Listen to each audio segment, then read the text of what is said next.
السلام عليكم. يلا بينا نعمل كبدة مقلية بالردة. الكبدة مفيش حد ما بيحبهاش، وخصوصا بالطريقة دي. هنعملها بقى بتتبيلة هتفرق جدا في طعمها.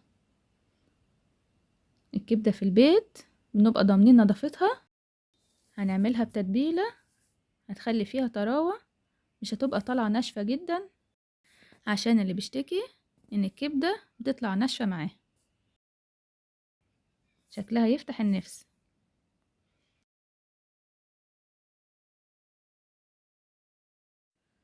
أنا كارلا، ودي قناتي كارلا في المطبخ. لو عجبكم القناة دوسوا اشتراك ولايك.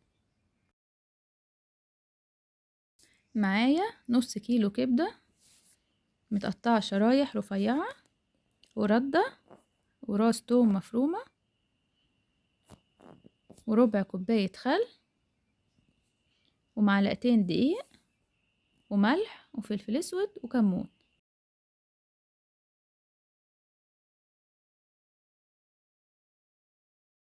اجيب بقى كده الكبدة، احط عليها نص كمية التوم اللي معايا،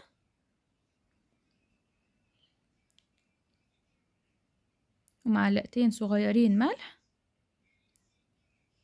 ومعلقة صغيرة فلفل اسود، ومعلقة صغيرة كمون،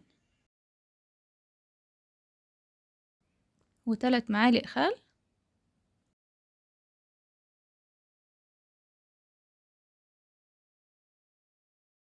اقلب بقى الحاجات دي كلها مع الكبدة، وخليها ساعة او ساعتين عشان تتبل. الكبدة مش بتغسل، ممكن لو احنا عايزين نطهرها نحط عليها 4 معالق خل وملح ونسيبها شوية، بس الخل بيهري الأنسجة بتاعتها، نيجي نتبلها نلاقيها مهرية شوية. اجيب بقى الردة واحط عليهم معلقتين كبار دقيق، واقلبهم مع بعض.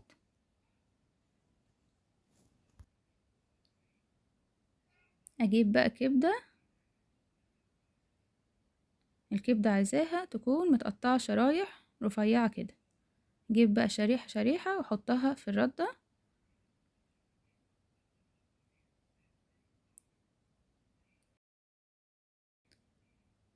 وانفضها عشان تنزل الردة الزيادة اللي فيها. الكبدة المقلية بالردة لازم تبقى شرايح رفيعة، لو التقطيعة بتاعتها تخينة او قطعة كبيرة مش هينفع نقليها بالردة.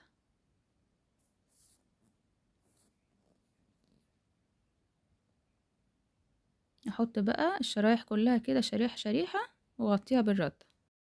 الدقيق لما بنحطه على الردة بيخلي الكبدة لما نقليها يبقى فيها طراوة، مش تطلع ناشفة قوي. عايزة اقول لكم ان الكبدة بالتتبيلة دي بتفرق جدا في طعمها. كمان اضافة معلقتين الدقيق على الردة بتخلي الكبدة مش تنشف واحنا بنقليها. اللي بيشتكي ان الكبدة بعد القلي بتطلع ناشفة جدا، لما نضيف معلقتين الدقيق هتطلع فيها طراوة، مش هتبقى طرية جدا وكمان مش هتبقى ناشفة جدا. اجي بقى في طاسة فيها زيت غزير، احط بقى شرايح الكبدة كده، مجرد ان هي تتلون اروح قلبها على الوش التاني. مش عايزة اسيبها كتير عشان مش تنشف، الكبدة ما بتاخدش وقت خالص على النار، عشان كده مش ينفع اسيبها ولا ينفع اعمل حاجة تانية. افضل واقفة جنبها، ما بتاخدش 5 ثواني، مجرد ما تاخد لون اروح قلبها. كمان لما اقلي على نار متوسطة، عشان لو قليت على نار عالية الكبدة هتنشف معايا.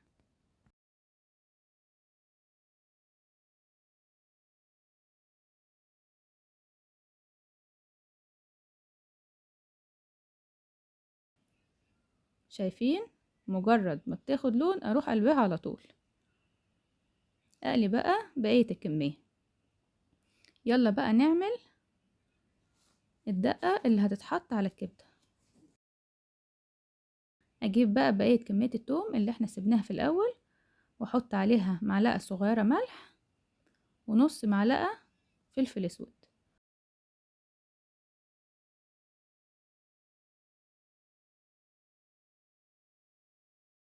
و3 معالق خل، واقلب بقى كده الحاجات دي كلها مع بعضها.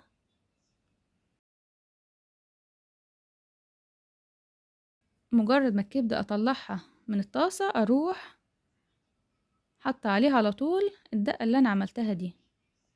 الكبدة لما بتكون سخنة مجرد بحط عليها الدقة دي هتشرب على طول طعم الدقة، طعم التوم والبهارات والخل،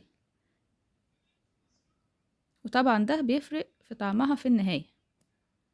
بس كده الكبدة بقت جاهزة معايا. جربوا الكبدة بالطريقة دي وصدقوني هتلاقوا فيه فرق في الطعم.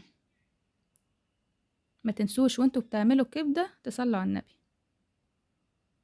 يلا بقى نعمل سندوتشات الكبدة.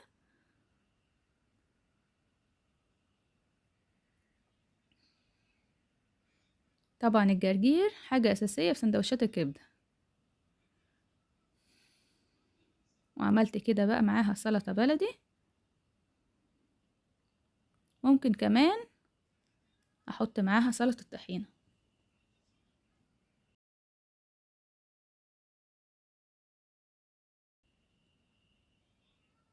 بألف هنا.